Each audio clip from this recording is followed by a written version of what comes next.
ఆంధ్రప్రదేశ్లో వైఎస్ఆర్ కాంగ్రెస్ పార్టీ గడ్డు పరిస్థితులు ఎదుర్కొంటుంది. 5 ఏళ్లలో తిరుగులేని పార్టీగా సంక్షేమ సామ్రాజ్యాన్ని స్థాపించామని భావిస్తున్న నేతలకు గత ఎన్నికల్లో ప్రజలు చావుదెబ్బ తీశారు. 2019 ఎన్నికల్లో 151 సీట్లతో రాజ్యసంఘ అధికారంలోకి వచ్చిన వైకాపా 2024 ఎన్నికల్లో ఘోరంగా చతికిలపడి 11 సీట్లకే పరిమితమైంది. కారణాలేవైనా ఈ పరాజయం నుంచి పాఠాలు నేర్చుకోవడం మాట అటుంచితే పార్టీ నుంచి వెళ్లిపోతున్న నేతల్ని కాపాడుకోవడమే నేతలకు కష్టంగా మారుతుంది.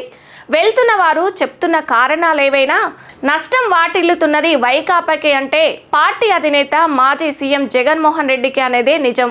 వైకాపా నేత రాజ్యసభ సభ్యుడు విజయసాయిరెడ్డి రాజీనామా ప్రకటన వెలువడుతున్న ఈ సమయంలోనే మరో రాజ్యసభ సభ్యుడు అయోధ్య రామిరెడ్డి కూడా పార్టీకి పదవికి గుడ్ బై చెప్తున్నారని వార్తలు వినిపిస్తున్నాయి.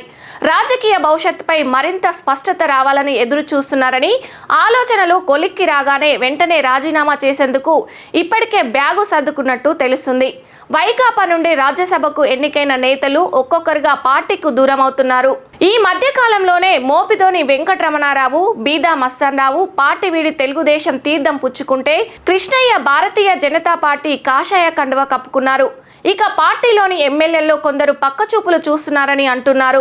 తెలుగుదేశం మూలాలున్న కోడాలి నాని ఇప్పుడు సైలెంట్ గా ఉంటున్నా అతడు కూడా ఆ పార్టీలోకి మారవచ్చని కొందరి అంచనా. ఇదే జరిగితే వైకాపా పరిస్థితి ఉన్నది కాస్త ఊడింది, సర్వమంగళం పాడింది అన్నట్టు తయారవ్వడం ఖాయం. ఎన్నికల్లో ఓడిన ఏ రాజకీయ పార్టీ అయినా ఇలాంటి ఒడిదుడుకులు తప్పవు. కేవలం అధికార కాంక్షతో పార్టీలో ఉంటున్న నేతలు ఆ అధికారం చేజారడం మరుక్షణం మరో పార్టీ వైపు చూస్తారు. ప్రాంతీయ పార్టీలో ఇది మరీ ఎక్కువ. అయితే ప్రాంతీయ పార్టీల నేత ప్రౌలభ్యంతోనే నడుస్తుంటాయి. ఎన్నికల్లో గెలిచినా ఓడినా అది నేతదే అన్నట్టు బాధ్యత ఉన్నట్టుంటుంది. అందుకే వారు చకచక పార్టీలు మారడానికి వెనుకాడరు.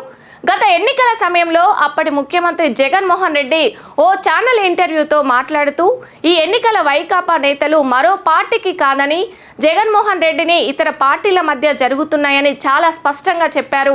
అందుకే ఓడిన ఆ పార్టీ నాయకుల్లో పెద్ద బాధ కానీ పశ్చాత్తాపం కానీ బహిరంగంగా వ్యక్తం కాలేదు. అధికారం చేజారినప్పుడు తమపై రాజకీయ దాడులు, కక్ష సాధింపులు ఖచ్చితంగా ఉంటాయన్న విషయం ప్రతి ప్రాంతీయ పార్టీకి తెలుసు.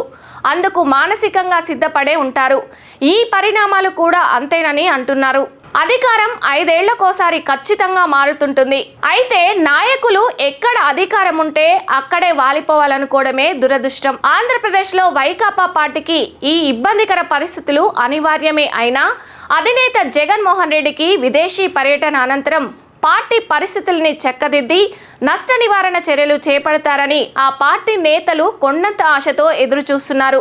చూద్దాం మరి ఏమవుతుందో.